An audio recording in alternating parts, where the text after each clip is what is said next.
ಇತ್ತೀಚಿನ ದಿನಗಳಲ್ಲಿ ಒಳ್ಳೊಳ್ಳೆ ಕಂಟೆಂಟ್ ಇರುವಂತಹ ಸಿನಿಮಾಗಳು ಬರ್ತಾ ಇವೆ. ಅದೇ ರೀತಿಲಿ ಅವುಗಳ ಟ್ರೈಲರ್ ಜನಗಳನ್ನ ಥಿಯೇಟರ್ಗೆ ಕರೆಸೋ ಹಂಗೆ ಕೂಡ ಮಾಡ್ತಾ ಇದೆ. ಯಾಕಂದ್ರೆ ದೊಡ್ಡ ಸ್ಟಾರ್ ಇಲ್ಲ ಅಂತ ಅಂದ್ರೆ ನಮ್ಮ ಕನ್ನಡದಲ್ಲಿ ಪ್ರೇಕ್ಷಕರು ಥಿಯೇಟರ್ಗೆ ಹೋಗೋದು ಅನುಮಾನ ಆಗ್ಬಿಟ್ಟಿದೆ.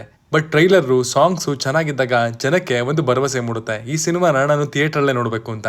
ಅಂಡ್ ಈಗ ರಿಲೀಸ್ ಆಗಿರುವಂತಹ ರುದ್ರ ಗರುಡ ಪುರಾಣ ಸಿನಿಮಾದ ಟ್ರೈಲರ್ ಕುತೂಹಲವನ್ನ ಹೆಚ್ಚು ಮಾಡಿದೆ. ಸಿನಿಮಾದಲ್ಲಿ ರಿಷಿ ಇದಾರೆ ಅಂತಂದ್ರೆ ಕಂಟೆಂಟ್ ವಿಚಾರದಲ್ಲಿ ಒಳ್ಳೆ ಆಯ್ಕೆ ನಡೆದಿರುತ್ತೆ ಅನ್ನೋದನ್ನ ನೀವು ಊಹೆ ಮಾಡ್ಕೋಬಹುದು. ಹಾಗಿದ್ರೆ ಬನ್ನಿ ರುದ್ರ ಗರುಡ ಪುರಾಣ ಅಂದ್ರೆ RGP ಸಿನಿಮಾ ಟ್ರೈಲರ್ ನೋಡಿ ನಮ್ಗೆ ಏನ್ ಅನಿಸ್ತು ಅನ್ನೋದನ್ನ ನೋಡ್ಕೊಂಬರೋಣ. ಹಾಯ್ ಎಲ್ರಿಗೂ ನಮಸ್ಕಾರ ಅಂಡ್ ವೆಲ್ಕಮ್ ಟು ಖಡಕ್ ಸಿನಿಮಾ. ರಿಷಿ ಇಲ್ಲಿ ಖಡಕ್ ಪೊಲೀಸ್ ಆಫೀಸರ್ ಪಾತ್ರದಲ್ಲಿ ಕಾಣಿಸ್ಕೊಂಡಿದ್ದಾರೆ. ಆದ್ರೆ ಈ ಪೊಲೀಸ್ ಆಫೀಸರ್ ಸಿಕ್ಕಾಪಟ್ಟೆ ಕ್ವಾಟ್ಲೆ ಮಾಡಿದ್ದಾರೆ, ಹಾಗೆ ಸ್ವಲ್ಪ ಕಡೆ ಖಡಕ್ ಆಗೂ ಇದ್ದಾರೆ ಅಂತ ಅನಿಸ್ತು. ನಟನೆ ವಿಚಾರದಲ್ಲಿ ರಿಷಿ ಅವರು ಮಿಸ್ಟರ್ ಪರ್ಫೆಕ್ಟ್ ಅಂತ ಈಗಾಗಲೇ ಸಾಬೀತು ಮಾಡ್ಬಿಟ್ಟಿದ್ದಾರೆ. ಇನ್ನು ಸಿನಿಮಾಗೆ ಬೇಕಿರೋದು ಅದೊಂದು ಸಸ್ಪೆನ್ಸ್ ತನ. ಅದನ್ನ ನಿರ್ವಹಿಸೋದಕ್ಕೆ ಬೇಕಾಗಿರುವಂತಹ ಎಲ್ಲಾ ಮ್ಯಾನರಿಸಮ್ ನ ರಿಷಿ ಅವರು ಅವರ ಪಾತ್ರದಲ್ಲಿ ತೋರಿಸಿದ್ದಾರೆ. ಎಲ್ಲಾರು ನಾರ್ಮಲ್ ಆಗಿದ್ದು ಒಂದು ಸಂದರ್ಭದಲ್ಲಿ ಸಿಟ್ಟಿಂಗ್ MLA ಮಗ ಕಿಡ್ನಾಪ್ ಆದಾಗ್ಲೇನೆ ಈ ಸ್ಟೋರಿಗೆ ಜೇನ್ ಗೂಡ್ಗೆ ಕಲ್ಲು ಬಿದ್ದಾಗುತ್ತೆ. ಯಾಕಂದ್ರೆ 17A ಕಾವೇರಿ ಬಸ್ ನಲ್ಲಿ ಈ ಘಟನೆ ಆಗಿರ್ಬೋದು. ಅಂಡ್ ಈ ಬಸ್ಸಿನ ಬಗ್ಗೆ ಇಲ್ಲಿ ಮಾತುಕತೆ ಕೂಡ ನಡೆಯುತ್ತೆ. ಅಂಡ್ ಸೂಕ್ಷ್ಮವಾಗಿ ಅಬ್ಸರ್ವ್ ಮಾಡಿದ್ರೆ ಆ ಬಸ್ಸಿನ ಮೇಲೆ ಶೈಕ್ಷಣಿಕ ಪ್ರವಾಸ ಬೋರ್ಡ್ ಕೂಡ ನಿಮಗೆ ಕಾಣುತ್ತೆ. ಅಂಡ್ ಅಲ್ಲಿ ಒಬ್ಬ ಹುಡುಗಿನ ಆತ ಪ್ರೀತಿಸ್ತಾ ಇದ್ದ ಅಂತ ಹೇಳಲಾಗುತ್ತೆ. ವಿಷಯ ವಿಚಿತ್ರ ಆಗೋದು 25 ವರ್ಷಗಳ ಹಿಂದೆನೆ ಆ ಬಸ್ಸು ಆಕ್ಸಿಡೆಂಟ್ ಆಗಿತ್ತು, ಹಾಗೂ ಈಗ ಮತ್ತೆ ಅದು ಕಾಣಿಸ್ಕೊಂಡಿದೆ ಅನ್ನುವಂತಹ ವಿಚಾರ ಬೆಳಕಿಗೆ ಬಂದ್ಮೇಲೆ ಒಂಥರ ಅಮೆರಿಕಾದ ಮಯಾಮಿನಲ್ಲಿ ನಡೆದಿರುವಂತಹ ಟೈಮ್ ಟ್ರಾವೆಲ್ ಟಾಪಿಕ್ ನ ಏರೋಪ್ಲೇನ್ ರೀತಿಯಲ್ಲೇ ಇದು ಕೂಡ ಕಾಣಿಸ್ಕೊಳ್ಳುತ್ತೆ. ಯಾಕಂದ್ರೆ ಅಲ್ಲಿ ಕೂಡ 1955ಕ್ಕೆ ಒಂದು ಫ್ಲೈಟ್ ಟೇಕ್ ಆಫ್ ಆಗುತ್ತೆ. ಅದಾದ್ಮೇಲೆ ಕಾಣೆಯಾಗಿದ್ದ ಏರೋಪ್ಲೇನ್ 1992ರಲ್ಲಿ ಲ್ಯಾಂಡ್ ಮಾಡೋದಕ್ಕೆ ಮಯಾಮಿಯಲ್ಲಿ ಪರ್ಮಿಷನ್ ಕೇಳುತ್ತೆ. ಇವತ್ತಿಗೂ ಕೂಡ ಅದು ಮಿಸ್ಟ್ರಿಯಾಗಿ ಉಳ್ಕೊಂಡ್ಬಿಟ್ಟಿದೆ.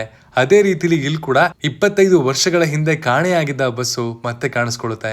ಅದ್ರ ಜೊತೆಗೆ ಟ್ರೈಲರ್ ನ ಕ್ಲೈಮ್ಯಾಕ್ಸ್ ಬಂದ್ರೆ ಅಲ್ಲಿ ಕಾಣಿಸ್ಕೊಳ್ಳುವಂತಹ ನರಬಲಿಯನ್ನ ಕೊಡೋದಕ್ಕೆ ಜನಗಳನ್ನ ಒಟ್ಟುಗೂಡಿಸಲಾಗಿದೆ ಅಂತ ಕಾಣುತ್ತೆ. ಅರ್ಥಾತ್ ಆ ಬಸ್ ನಲ್ಲಿ ಇರೋರನ್ನ ನರಬಲಿ ಕೊಡೋದಕ್ಕೆ ಏನಾದ್ರು ಬಳಸ್ಕೊಂಡಿದ್ರ ಅಂತ ಕೂಡ ಒಂದು ಡೌಟ್ ಬರುತ್ತೆ. ಸಾಕಷ್ಟು ಬ್ಲಾಕ್ ಮ್ಯಾಜಿಕ್ ಥಿಯರಿಗಳಲ್ಲಿ ನೀವು ಇದನ್ನ ಕೇಳಿರಬಹುದಾಗಿದೆ. ಹೀಗಾಗಿ ಅದುವರೆಗೂ ಕೇವಲ ಕಿಡ್ನಾಪ್ ಅಥವಾ ಮಿಸ್ಸಿಂಗ್ ಆಗಿದ್ದಂತಹ ಕೇಸು ಬೇರೆನೆ ನಿಗೂಢವಾಗಿರುವಂತಹ ರೀತಿಯಲ್ಲಿ ಒಂದು ಟ್ವಿಸ್ಟ್ ಅನ್ನ ತಗೊಂಡು ನಮ್ಮನ್ನ ಕ್ಯೂರಿಯಸ್ ಆಗಿ ಮಾಡುತ್ತೆ. ನಮ್ಮ ಪ್ರಿಡಿಕ್ಷನ್ ಪ್ರಕಾರ ಸ್ಟಾರ್ಟಿಂಗ್ ಇಂದ ನಾರ್ಮಲ್ ಆಗಿ ನಡೆಯುವಂತಹ ಸ್ಟೋರಿ ಒಂದು ಇನ್ಸೈಟಿಂಗ್ ಇನ್ಸಿಡೆಂಟ್ ಪಾಯಿಂಟ್ ಅಲ್ಲಿ ಮಿಸ್ಟರಿ ಥ್ರಿಲ್ಲಿಂಗ್ ಟರ್ನಿಂಗ್ ಅನ್ನ ಪಡ್ಕೊಳ್ಳುತ್ತೆ. ಸೆಕೆಂಡ್ ಹಾಫ್ ಪೂರ್ತಿ ಸಿನಿಮಾ ನೋಡುವಂತಹ ಆಡಿಯನ್ಸ್ಗೆ ಮುಂದೆ ಏನಾಗುತ್ತೆ ಅನ್ನುವಂತಹ ಕುತೂಹಲವನ್ನ ಈ ಎಲಿಮೆಂಟ್ಸ್ ಗಳು ಇಂಟ್ರೆಸ್ಟಿಂಗ್ ಆಗಿ ಸ್ಟಿಚ್ ಮಾಡುತ್ತೆ ಅಂತ ನಂಗೆ ಅನಿಸ್ತಾ ಇದೆ. ಡೈರೆಕ್ಟರ್ ನ ಕೈ ಚಳಕ ಇಲ್ಲೇ ಪ್ರಮುಖವಾಗಿ ತೋರಿಸಬೇಕಾಗಿರೋದು. ಇಂತಹ ಸಿನಿಮಾಗಳಲ್ಲಿ ಲಾಜಿಕ್ ತುಂಬಾ ಚೆನ್ನಾಗಿದ್ರೆ ಸಿನಿಮಾ ಬೇರೆ ಲೆವೆಲ್ಗೆ ರೆಸ್ಪಾನ್ಸ್ ಅನ್ನ ಪಡ್ಕೊಳ್ಳುತ್ತೆ.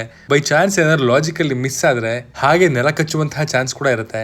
ಈ ಮಾಟ ಮಂತ್ರದ ಅಥವಾ ನರಬಲಿಯ ವಿಚಾರ ಗೊತ್ತಾಗೋದು ಪ್ರೀ ಕ್ಲೈಮ್ಯಾಕ್ಸ್ ನಲ್ಲಿ ಅಂತ ಕಾಣುತ್ತೆ. ಅದನ್ನ ಹೀರೋ ಅಂದ್ರೆ ರಿಷಿ ಅವರು ಯಾವ ರೀತಿ MLA ಮಗನನ್ನ ಕಾಪಾಡ್ತಾರೆ ಅಥವಾ ನರಬಲಿಯನ್ನ ಆ ಮಂತ್ರವಾದಿಯಿಂದ ಯಾವ ರೀತಿ ತಡಿತಾರೆ ಅನ್ನುವಂತಹ ಕ್ಯೂರಿಯಸ್ ವಿಚಾರ ಈ ಕಥೆಯ ಒಂದು ಕೇಂದ್ರ ಬಿಂದು ಆಗಿರ್ಬೋದು.